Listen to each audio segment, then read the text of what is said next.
guys. Please the lights up again. I need the lights. Thank you. Hey guys, I'm Alex, that's Vankata, or Ivan. We are not repairers, and we are the only team that make actually a board game. And here's our board. Please. So what we did, so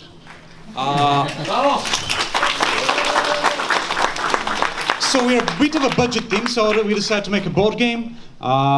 In that case, we decided to make something relatively simple. We decided to make a roguelike tabletop game, in which case we have central system which went rogue, and we have the players play as an AIs which are trying to repair the core of the system. So the first player that manages to enter the core to fight the boss, which is the firewall essentially, 3 times wins the game.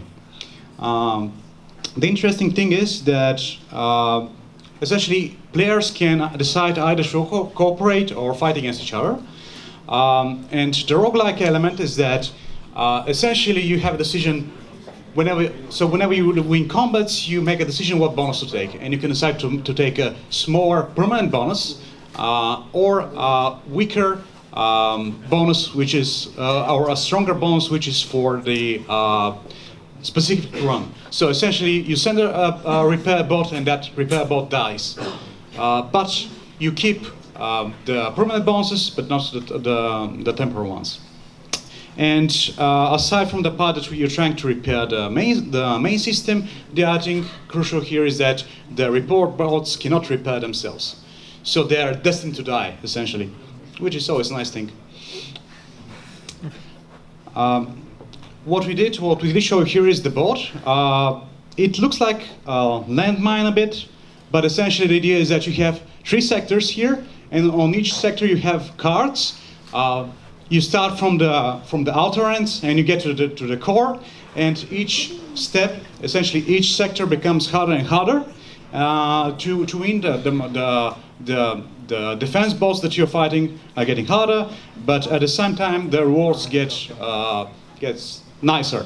So you have to make the decision either to try to push to the boss and get the high rewards, or try to farm a bit around the external cores.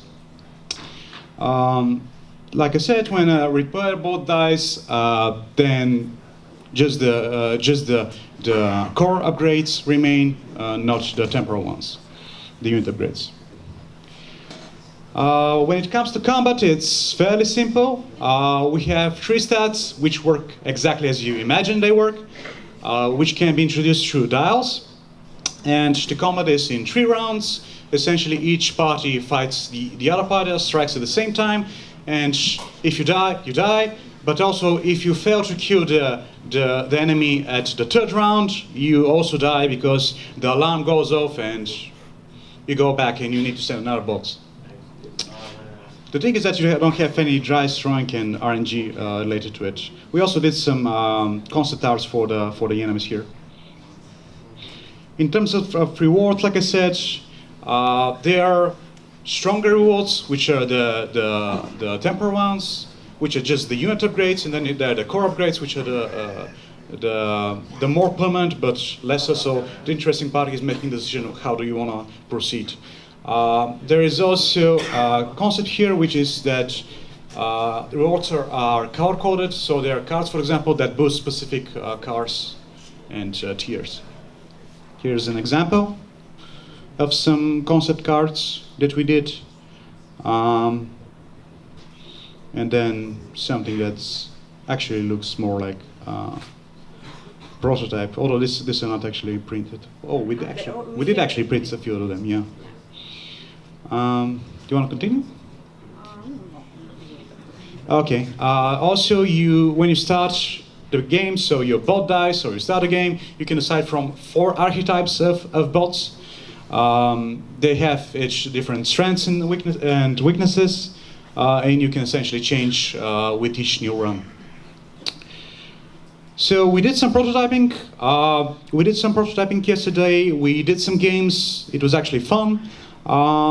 But yeah, if you, there are a bit of placeholders here, and we managed to print the board and a couple of cards. But aside from that, we mostly play tested with papers, essentially.